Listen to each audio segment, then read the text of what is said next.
Signature ribs. Ano pala assessment. Kasi hindi ko rin alam yung kasalanan. Hi, nandito tayo ngayon sa Route 95 Diner. Subukan natin yung kanilang food na pinagmamalaki. May tanghalian. Signature ribs. Pang ano pala yan eh, pang maramihan. Ayan, ito na po yung dinayo natin ngayon dito sa Tagaytay. Sa tingin pa lang mukhang masarap. At hindi nga kami nagkamali. Lahat masarap. Anli po ito mga lods sa halagang 799 pero burger. Mukhang hindi na ako makakabalik uli. Alam ko ba, kasama sa ko.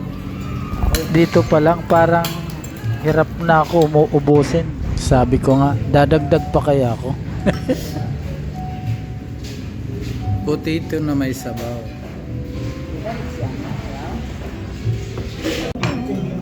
Ang sarap, lahat may may lasa. Pero ang hirap ubusin pala, ang dami. Coffee time. Coffee time. Pinag-iisipan ko nga kung mapapahiya ako dito eh. Pag nalaglag ko yan, yung course ko, wala na.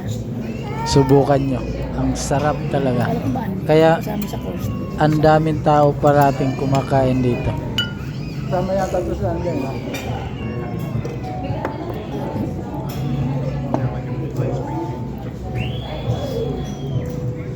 Tatalunin ko rin ito.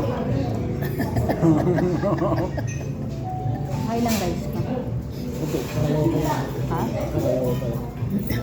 Hindi nga nakakain ng rice. Ako hindi na ako nag-rice dito talaga. Mas potato.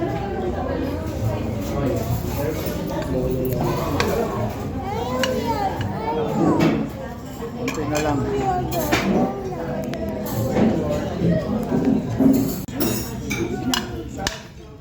Palagay ko maubos ka rin.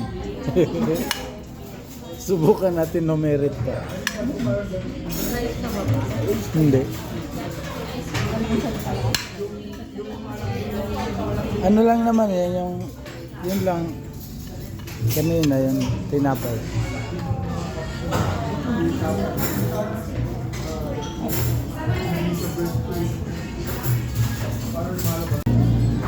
Oh, kukunti na lang, ilang ano na lang to. Ilang subo na lang. Hindi ka lugi sa ano nila, sa serving. Na?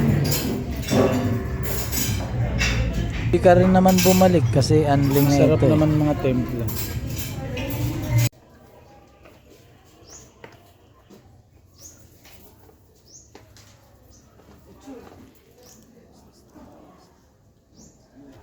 At syempre, pagkagaling mo ng Tagaytay, hindi po pwedeng pupunta ka lang ng Tagaytay na hindi ka magkakape. Kaya ngayon, puntahan natin itong sumisikat na kapihan dito sa Silang. Tara, pasok tayo kay Kapi Agapita. Ito yun. Maluwag ang kanilang area kaya hindi kayo mangangamba na walang paradahan. Ito lang upuan. Kapi Agapita. Pwede dito yung mga event.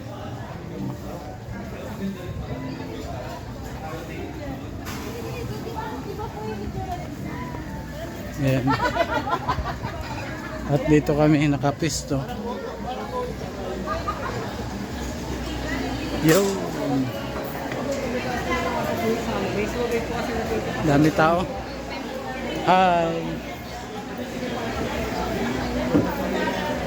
Hi. Portrait. Hindi pwede na. Maging ka dati. Tell me kung you want water na. At nandito ng ating kape. Hot coffee.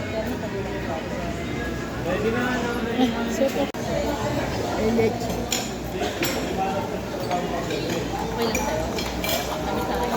Yan si Aling Agapita. Uy, ana.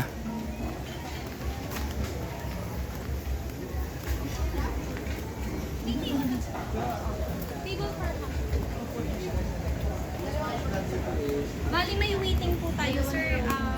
Dito na lang po. Let's go.